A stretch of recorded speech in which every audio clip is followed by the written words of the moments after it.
हाँ जी। तो आगे चलते हैं। अभी तक हमने ये जाना कि हमने जो मिर्गी के दौरे आते थे उर्मी को, तो उसका हमने रीजन जाना कल तक कि उसके मिर्गी के दौरों का क्या रीजन था, और फिर वो मिर्गी के दौरे जो हैं वो ठीक कैसे हुए। यहाँ तक हमने जाना।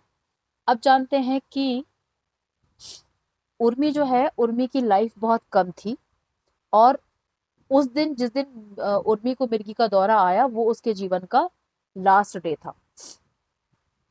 जिस दिन उर्मी को मिर्गी का दौरा आया था वो उसके जीवन का लास्ट दिन था। उसके डेस्टिनेशन में ऐसा था कि उर्मी जंगल में आएगी, किसी पेड़ की टहनी उसके ऊपर गिरेगी और उसकी मृत्यु हो जाएगी।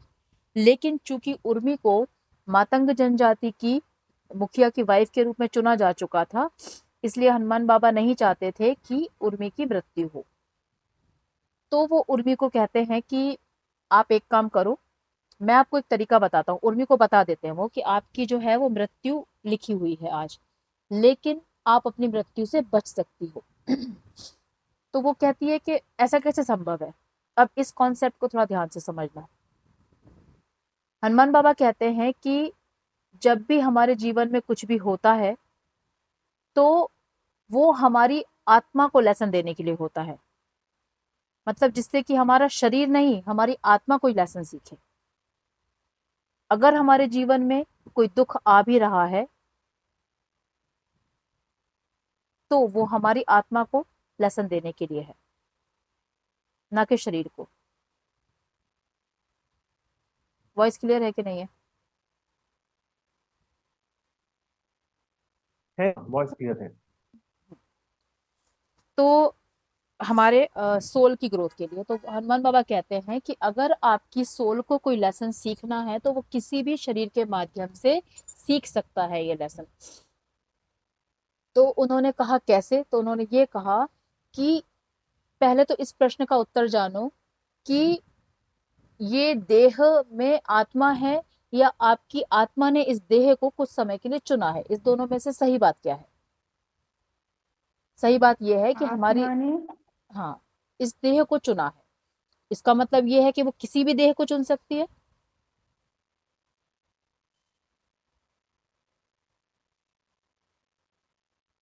हाँ। तो इसका अर्थ ये है कि वो किसी भी देह को चुन सकती है। तो हनुमान बाबा उसको बोलते हैं, चलो मैं आपको, वो समझ नहीं पाती पहले, बोलती है कि ये कैसे पॉसिबल है कि कोई आत्मा किसी की भी देह में प्रवेश कर सकती है। तो वो कहते हैं कि हाँ, कोई भी आत्मा किसी की भी देह में प्रवेश कर सकती है अपने अनुभवों को जीने के लिए। तो वो उसको एक कहानी सुनाते हैं। अब इस कहानी का मर्म समझना। वो कहते हैं एक राजा था। वो राजा जो था ना वो बहुत शो ऑफ वाला राजा था। मतलब उसको ना शो ऑफ करना बहुत ऐसा लगता था कि कोई भी आए तो मैं उसको अपना महल दिखाऊं, अपनी वास्तुकला दिखाऊं, ये दिखाऊं कि मैं कितने रईसी तरीके से रहता हूँ, मेरे पास कितने अमूल्य सामान है, मेरी सेना कितनी बड़ी है, मेरा महल कितना सुंदर है। तो उसको शो ऑफ करने का बहुत शौक था। एक बार क्या होता है, एक सन्यासी महाराज उसके यहाँ आते हैं उसके राज दरबार में, और उसको कहते हैं कि मैं आपका भविष्य देख पा रहा हूँ, कुछ ही समय में आपके महल में आग लगने वाली है। राजा ये सुन के बहुत चिंतित हो जाता है। राजा बोलता है कि पहले तो उसको गुस्सा आता है, चिंता होती है, क्रोध, बहुत कुछ होता है। फिर वो उनसे पूछता है क्या कोई उपाय नहीं है जिससे कि मेरा महल बच जाए। तो वो कहते हैं कि हाँ, एक उपाय है।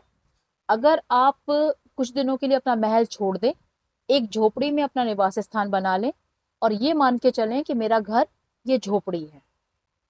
तो राजा का घर, मतलब उसकी डेस्टिनेशन में क्या लिखा था कि राजा का घर जलेगा। तो अब जब राजा ने महल छोड़ दिया, वो झोपड़ी को अपना घर मान रहा है, तो कौन सा घर जलेगा उसका?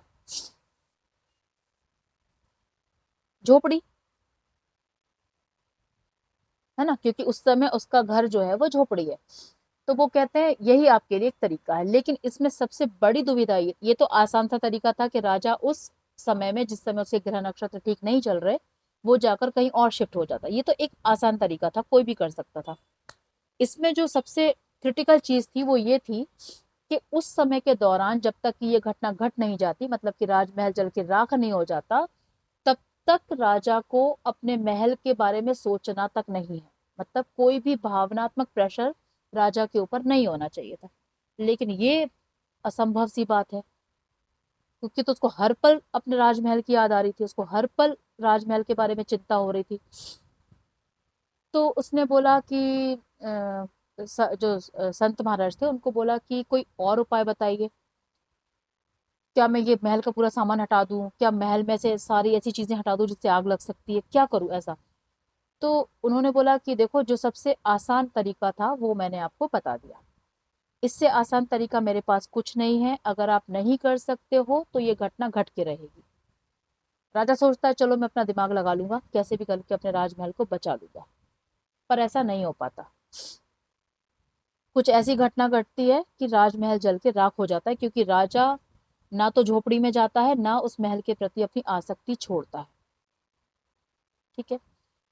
इस कहानी को सुनाने का हनुमान जी का उद्देश्य ये था कि वो उर्मी को ये बताना चाहते थे कि मृत्यु तो तुम्हारे उसमें लिखी है, लेकिन अगर तुम्हारी सोल इस लेसन को किसी और शरीर में जाके महसूस कर ले तो तुम्हारा ये शरीर बच जाएगा। ठीक है। उसके लिए वो एक शरीर चुनते हैं जिसका नाम रहता है रामदास। वो मरने वाला होता है, उसके पास अपने कुछ ही जीवन की कुछ सांसें बची होती है। हनुमान जी कहते हैं आपको इसकी देह में प्रवेश करना है, मृत्यु के लेसन को सीखना है कि मृत्यु कैसे होती है, कितनी तकलीफें होती है, मृत्यु के बाद क्या होता है। यही लेसन आपको सीखना है और वापस फिर आपको आपके शरीर में आ जाना है। तो उर्मी पहले समझ नहीं पाती, फिर हनुमान बाबा उसकी सहायता करते हैं, बोलते हैं ठीक है, आपको जब भी जैसे ही आपको अपनी सोल छोड़ के जाना होगा, मैं राम राम मंत्र का जाप करूंगा, इससे आपको सहायता मिलेगी। आपको उस क्षण में उस देह में प्रवेश करना है जब वो मृत्यु की घटना घटने वाली है। उर्मी ऐसे ही करती है। वो जो पल आता है जिस समय मृत्यु लिखी गई थी उर्मी की, उसी समय उस व्यक्ति की भी मृत्यु लिखी गई थी।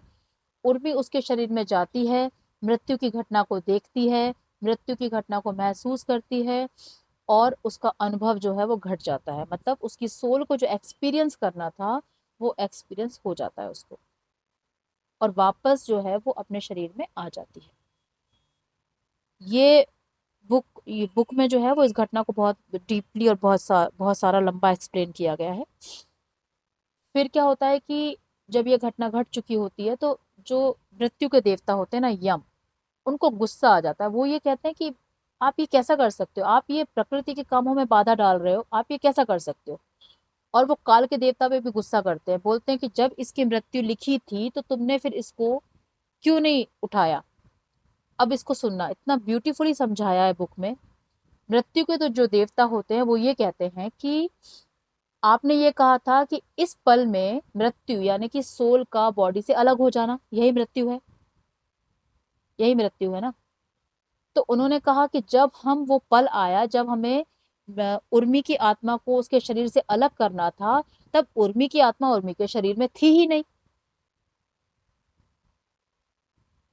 तो हम कैसे उसको मृत्यु देते, आप ही बताओ। उसकी आत्मा तो किसी और के शरीर में थी, तो हम अलग कैसे करते, वो तो ऑलरेडी अलग थी और मृत्यु के अनुभवों को भोग रही थी। तो जो होना चाहिए था, मतलब हम अपने मानवीय भाषा में मानते हैं कि शरीर मृत्यु को भोगता है, लेकिन अगर आध्यात्मिक तरीके से समझें तो आत्मा उन सारे अनुभवों को देखती है, जीती है, समझती है, मतलब आत्मा को वो अनुभव लेने हैं, हमारे मन को वो अनुभव लेने हैं। तो उर्मी का मन और आत्मा उस समय उसके शरीर में मौजूद नहीं थे, कहीं और थे, तो वो घटना नहीं घट सकती थी, लेकिन उर्मी ने वो अनुभव किसी और शरीर के माध्यम से ले लिया था। क्लियर हुआ।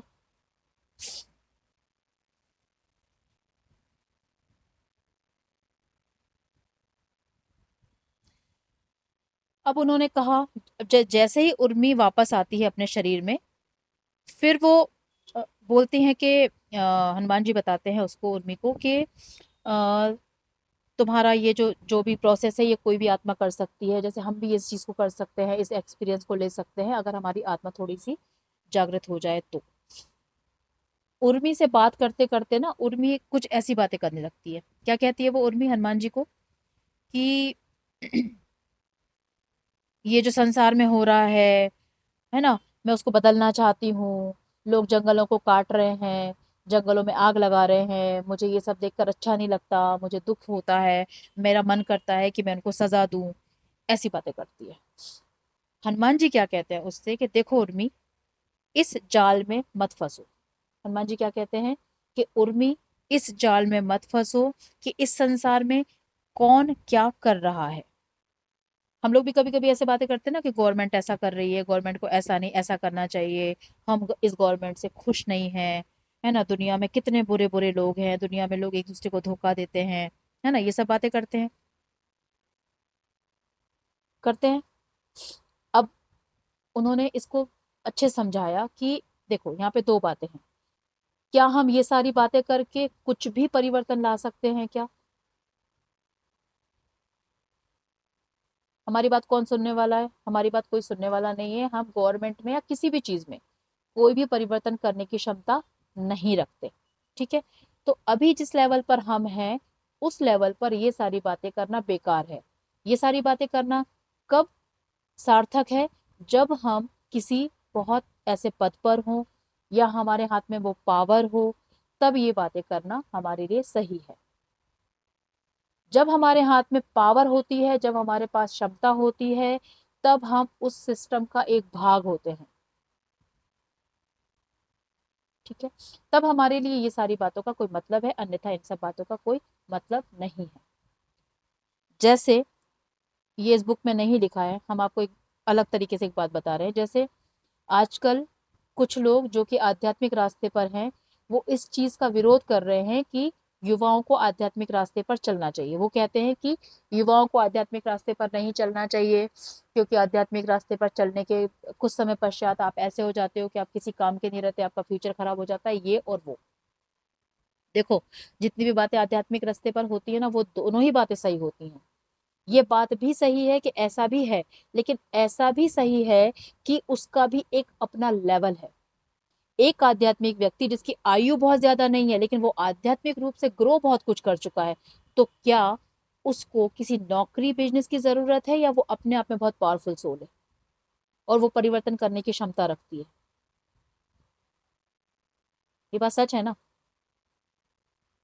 कि कोई व्यक्ति अगर आध्यात्मिक रूप से बहुत सक्षम है, उसने बहुत कुछ अचीव कर लिया है, तो वो परिवर्तन करने की क्षमता रखता है।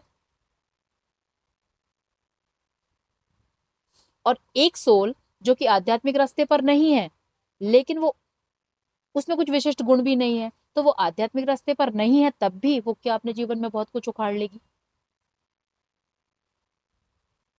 है ना? तो आध्यात्मिक रास्ते से इस बात का कोई लेना देना नहीं है कि आप भौतिक रूप से उन्नति करोगे या नहीं करोगे। ठीक है, तो एक ये मुद्दा बना के कि लोगों को आध्यात्मिक मार्ग पे नहीं जाना चाहिए, केवल एक ये रीजन नहीं दिया जा सकता कि फिर आपकी भौतिक उन्नति रुक जाएगी। क्योंकि अगर सही सिस्टमेटिक तरीके से करते हैं तो भौतिक और आध्यात्मिक दोनों उन्नति आपको आध्यात्मिक रास्तों से मिल सकती है।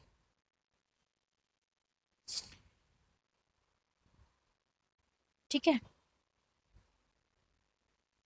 अब हनुमान जी कहते हैं कि योगियों के द्वारा एक देह से दूसरी देह में यात्रा करना बिल्कुल सपनों की तरह होता है। मतलब इतना इजी होता है उनके लिए, जैसे हम सपने में कहीं से कहीं तक जाते हैं, वैसे ही आप, जो योगी होता है, वो कभी भी किसी की देह में जाकर प्रवेश कर सकता है और वापस आ सकता है। अब एक चीज पूछना चाहेंगे आपसे, क्या सन पर और चंद्रमा पर सोल हो सकती है?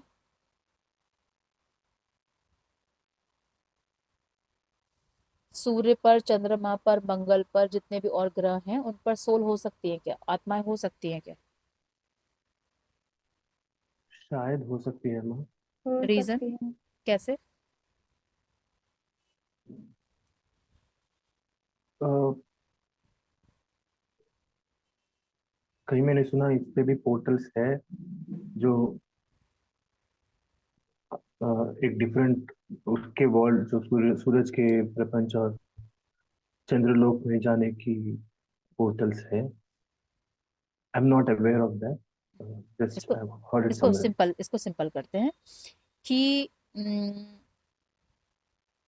हमने क्या सुना है, आत्मा को ना पानी गीला कर सकता है, ना आग जला सकती है, ना शस्त्र भेद सकते हैं, ये सुना है हमने, है ना? अगर ये बात सही है कि आत्मा को ना शस्त्र भेज सकते हैं, ना पानी भिगो सकता है, ना आग जला सकती है ना, तो हर एक ग्रह पर सोल हो सकती है। सन पर भी हो सकती है, मून पर भी हो सकती है, शनि पर भी हो सकती है, बृहस्पति पर, हर जगह सोल्स हो सकती हैं। हो सकता है उनका फिजिकल फॉर्म अलग हो, लेकिन आत्माएं तो हो सकती हैं हर एक प्लेनेट पर। ठीक है। क्या हमारी आत्मा पूरा जीवन सेम तरीके से सोचती और रहती है? हमारी जो सोल है, जो बचपन में जैसी थी वैसी अब है क्या?